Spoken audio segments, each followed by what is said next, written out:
me, and we're going to just get right into it. So I'm going to bring Greg in, and he's going to introduce himself, and we're going to get into some topics about why it is important to build relationships with our students. Hi, Greg. How are you doing? I'm all right, Miss Kylie. How are you? I'm doing well. Thank you so much for being on with me today.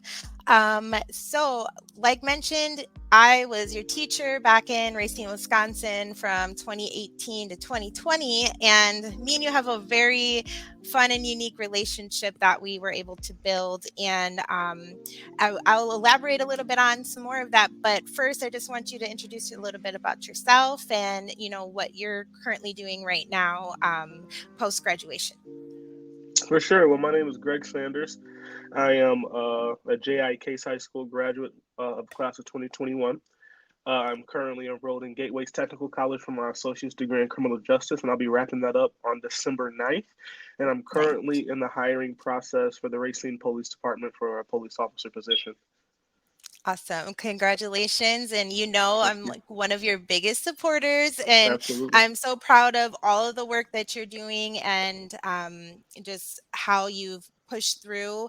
And we're going to kind of talk a little bit about that. So, Greg, again, to the audience, Greg and I met back in 2018 when he was one of my students while I was teaching culinary arts and other family and consumer science courses. And I tease Greg about this a lot because we talk about this all the time. He was known notoriously as the hall walker in the high school, and one of the a student that was really hard to kind of engage in the classroom. And me and Greg was able to build a really important relationship while he was in school, so that he could, so I could support him and do some. Give him some advice in some ways that maybe some other teachers wasn't, or some ways that potentially he didn't want to talk about when he was at home with his parents. And so the reason why I'm bringing up this topic is because in education, the word relationship can be very taboo, and people kind of shudder, I suppose, when you say relationship in education, especially when we're talking teacher to student, because they're some people can be uncomfortable and some people don't understand boundaries, and so we're going to really kind of talk about that and how me and Greg really built a really strong relationship in schools, in the school. So I'm going to start by just giving a definition of what relationship means, right? So relationship by definition is the way in which two or more concepts, objects, or people are connected, and or the state of them being connected, right? And so connection is a huge thing. As educators, as teachers, what are we doing to connect with our students? What are we doing to build relationships with our students so that they are engaged in the classroom and so that they are engaged in their learning and in their education and in themselves as a person?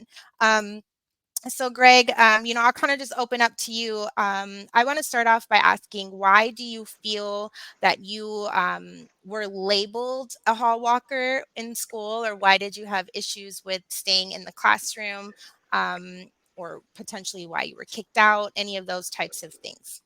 For sure. Well, I feel like I was labeled a hall walker because I was exactly that, right? I'm not can't sit here and say that I was not a hall walker.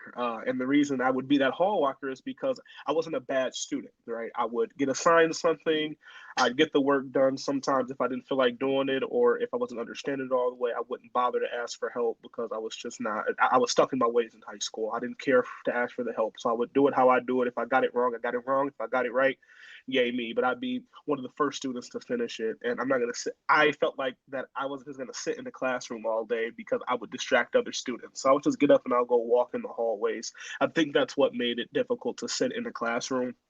Is I knew that if I would sit in this classroom after I got all of my work done, I'm not going to talk to myself, right? No, I'm going to go talk to my friends. I'm going to go talk in groups. And, Miss Kylie can attest to this. Everybody loved Greg. I was friends with everybody.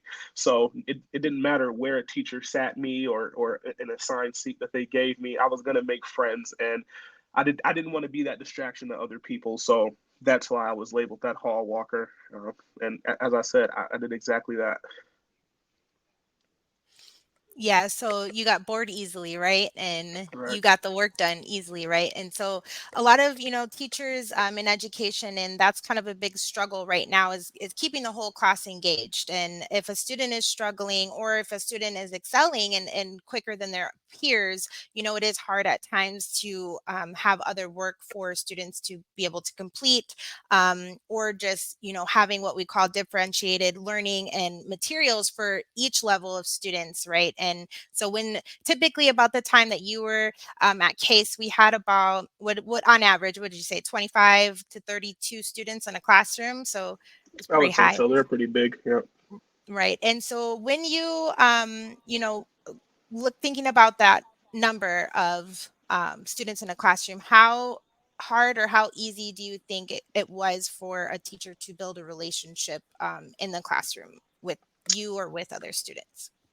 Um, I think with the students that didn't care to have that relationship with the teacher, it would make it a little harder. Unlike for me, I actually cared about having relationships with my teachers. So I would find it sometimes that I would have to go out of my way and I would have to be the one to kick off this relationship. I would come and visit them when I wasn't supposed to be visiting them. I would come and check in on them during passing time to see how their day is. I would, it was me more so putting my foot forward and sparking that relationship. Because I would assume that it would be hard as one teacher having to build 25 relationships with your students. And again, some students didn't really care for that relationship. So, um, yeah, I would think it'd be fairly difficult Right. to do Yeah. so. And kind of from the teacher's perspective, it was really hard in the beginning, right? Because we know, like, the very first couple of days of each semester, right, when you switched over to new classes, it was always the get to know you and the those activities for us as teachers to be able to understand you as a student, but then for the students to understand us as teachers. And I think a really big way that I was able to manage those types of classroom environments was, and this is when I like to, like, share some resources and some tools that I used to do, right? And so I used to kind of scope the whole classroom and do what we would call a gallery walk, and I would ask a series of questions to the students. And Greg, I don't know if you recall this, doing this activity, but I would do I do. a series of questions, and I would ask, what everybody would have sticky notes, and then I would have big posters around the room, and I would ask, what do you need as a student to be successful? What distracts you? What do you need from your teacher to know that you're supported? And, kind of all of those types of questions. And I would give the sticky notes to all of the students to have them go around, and to build in those, or to fill in those questions for me, and then I could get a general consensus of the classroom. And every classroom was different, right? I was teaching block sessions, so I had about 6 classes a day, and every class was different, so I was able to kind of tailor my support to the students, and then kind of enhance and build those relationships with students. Greg, what was something for you as a student, with your teachers, either from me or from any other teacher that you had, that you really were able to know that you had a good relationship with them, and that you were supported by them? For sure. I think I'm going to speak on you because you were one of the few teachers that actually did this. Letting me know when I was wrong in a situation when I felt like I was right, and not being afraid or sugarcoating that I was wrong in a situation. But not only that, but you would tell me what I can do to fix it and what I can do to be better the next time. I think that was something huge, and it was you and a couple other teachers. But I think that was really big for me because that's something that I was able to carry on into my adult life as well. Um, Recognizing when you're wrong and fixing those mistakes, and to learning to be better for the next time. Awesome. Thank you. I appreciate that. I remember, so I'm the type of teacher that would, you remember when I come pull you out of the lunchroom? Yes, that was your favorite thing to do. Yes. So, funny story. My classroom was off of the cafeteria, for one of the years, and Greg is notorious for not returning to class, and especially during a split lunch. He loved to be in the cafeteria, being friends with everybody, but I knew where I would find him, and I just opened the door and there he is. So, kind of as educators, again, just taking an extra step to go above and beyond to let a student know that you are serious about them, you are serious for them and for their education. And it is really important for them to take it serious. So I had a very keen interest in Greg because of his status around school, and but I had recognized you as a very bright individual. You are very motivated in your own ways, and as educators we have to recognize that every student is not motivated the same way. And so when we're thinking about building relationships, doing little things with your students, to be able to understand them, to be able to get to know them, and to be able to be a little bit more vulnerable with the students, like I was with Greg. And I think one of my favorite topics of conversation with you, Greg, was when you let me know that you had a baby, and this was 10th. You were in 10th grade at the time, right? So a brand new parent, and you're learning fatherhood. You're learning how to be a parent, and you always came to me with questions, and I really appreciated that you trusted me enough to ask me questions, because at the time, my children were a little younger. um, and so I guess, like, with that kind of conversation, was it easy for you to have those conversations about being a father in 10th grade? And who was helpful in that journey for you? Absolutely. When it came to you, Miss Kylie, you made it very easy to talk to you about parenting, especially being a young dad, because with you there was no judgment with you, right? Versus other teachers in the building when they found out that I was having a kid, and because I carried this, this stigma around my name about how I was, they were kind of worried about me and the child because they figured that I couldn't do it, or I was too stuck in my ways to do it, or I wasn't mature enough to do it. But with you, there was no judgment. So you made it very comfortable, and it always felt like you had an answer for almost anything I asked you. I remember when I was in when I came to you about changing a diaper. Like, you didn't laugh at me, you didn't look at me crazy, you didn't judge me or tell me that I shouldn't be having a kid if I can't change a diaper. You pulled out one of these dolls, laid it on the table, and walked me through how to change a diaper. After that, like, I knew I was able to come to you about anything when it came to parenting. If I can come to you about change, something so simple, having a baby 101, changing a diaper, and you were able to respectfully show me, okay, well, this is how you do this, and do it like this, and wipe like this, in a very respectful manner without making me feel like a bad person, or maybe I shouldn't have done this, or yes, you made it very easy, and I really appreciate you for that. Thank you, thank you. So kind of thinking, thank you for sharing, some things that I did. So what are some other ways that you felt supported by teachers in the school? Like some examples of things that you remember even to this day that is really important when you think about relationship building with your teachers. And it could be any grade. It doesn't have to be just high school. um Wait, repeat the question one more time. Just dumb No, it it's down okay. for me. So, what are some positive strategies that you think were helpful for you in that Oh, relationship building from teachers that you oh, that for you had in sure. the past? Talking and understanding definitely was something that helped me out a lot, because I walked through high school feeling like that I wasn't heard enough, and I was the only one being heard. And because I was the only one being heard in certain situations, I felt like people were looking at me wrong. But Mm. when you know we would have these conversations about certain stuff, and I would talk to some, like, certain teachers, and they would talk to me back, and they would offer advice to me, in which advice that I could understand and take and carry with me. I think that was very positive in the relationships that I've built with these teachers Yeah, during my high school career. awesome. All right. And so again, there are many different ways that we can build relationships with students. And one thing that is really and this is why I have Greg on, is because even after I've left Racine and now I'm here in Arizona, and Greg is what, a year out of high school, year and a half, two, Two. 2 years. I'm sorry. So Yep. time flies, right? So two Yeah, two it years does. out of high school, right? And so and right, you're almost done with your academy and you're almost done with school.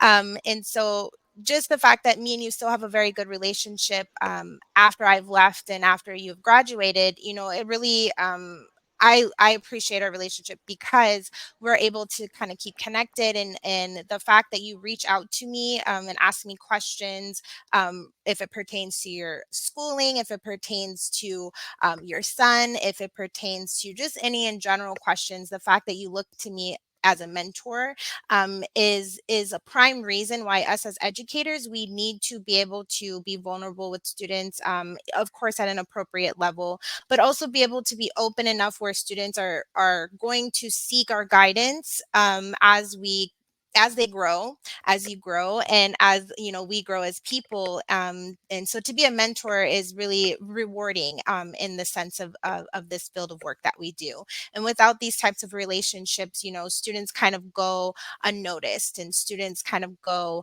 um, kind of out the door with us not ever even understanding or being able to learn about them. So I find, that it's super important that we're doing this. And the other questions that I wanted to ask you, Greg, was, obviously you have the support of the teachers, but what other type of support did you have kind of pushing you through your education outside of the teachers or the school? Yeah, for sure. So outside of school, I have to give a big shout out to my parents. I like to tell people that I have four parents. I have my biological mother and my biological father, but also have two wonderful step parents that God blessed me with that treat me like their own. And they made sure that they supported me in everything that I did, education wise, life wise, and parenting wise as well. Um, and I would have to give a very big shout out to my girlfriend Annika. I met her in eighth grade, and we're still together to this day. And she's pretty much my backbone when it comes to everything that I do. When it comes to the support, again in education, um, in my career, and in parenting. Awesome, awesome. Yes, parents, right? So that's going to be another conversation on peep into education. So thank you for bringing that up. And definitely, parents, you were awesome to have. I blessed, as you said, to have four parents, right, that are supporting you. I recall meeting all of them at your parent teacher conferences a couple different times, and just how engaged they are with your learning, and making sure that you're doing the right thing, and kind of pushing forward regardless of kind of how you were seen around school. And you push through with their support and with the teacher support that you had in your education, as well as yourself. And of course you have to give yourself a lot of the credit because you did the work to graduate half a school year early, as well as pushing yourself where you're at in your current career now.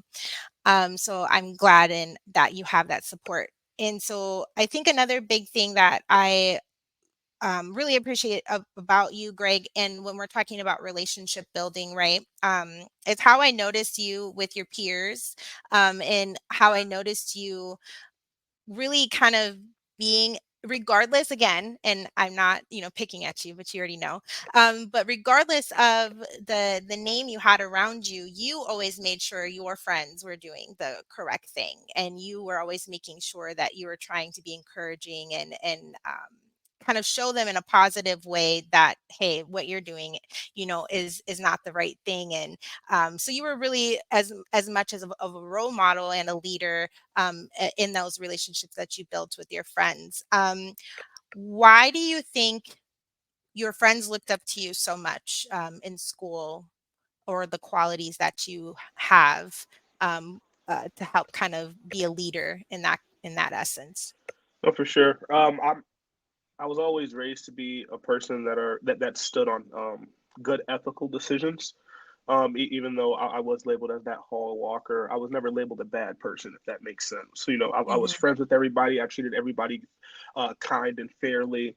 I would help people out when they needed. I think people were able to look up to that because just how I was viewed. I was viewed as this hall walker, but everybody loves Greg so much because he is this person that stands on ethics, and he's always trying to be that role model for others, and treat people fairly and kindly. And people would see me and be like, "Oh, that's Greg. He'll give you the shirt off his back if he had to."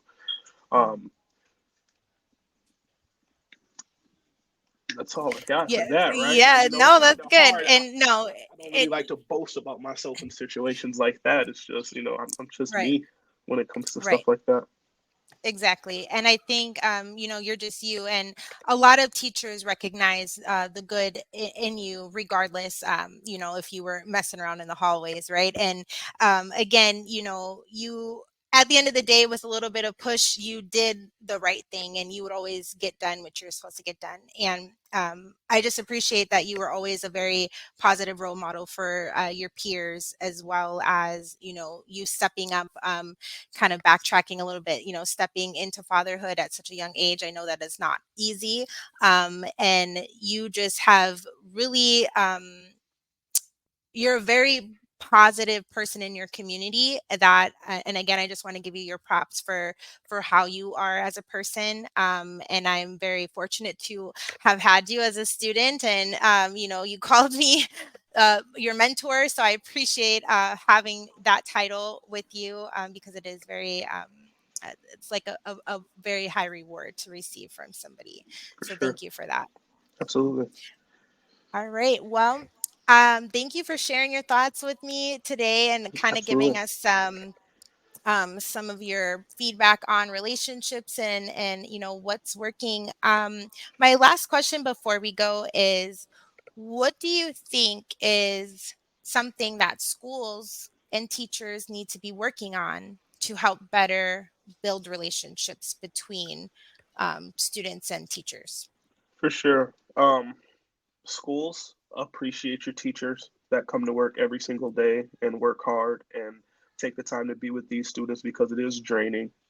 And teachers, um, for the ones that do see these students out here and they are trying to build these relationships and on that personal level, keep doing what you're doing. We appreciate it, and it will not go unnoticed. And for the teachers that have problems or they have struggles with doing it, um, just be a little bit more open minded and understand that sometimes these kids only have you, right, as their mentor. If they're stuck with you for 8 hours a day in a building, sometimes they may only have you. Just don't give up because, again, your work will never go unnoticed. Awesome. Thank you so much for those final words. Well, thank you, Greg. I will be connecting with you soon. I For appreciate your sure. time. Thank you, Thank you Miss to the Kylie. watchers. Absolutely. This is a very quick episode today, but please stay tuned for more episodes on Peep into Education. And I'll be adding some more on the relationship building. So if you guys want to tap in and give some other comments, please comment and post in the chats. And I will talk to you guys soon. Thank you.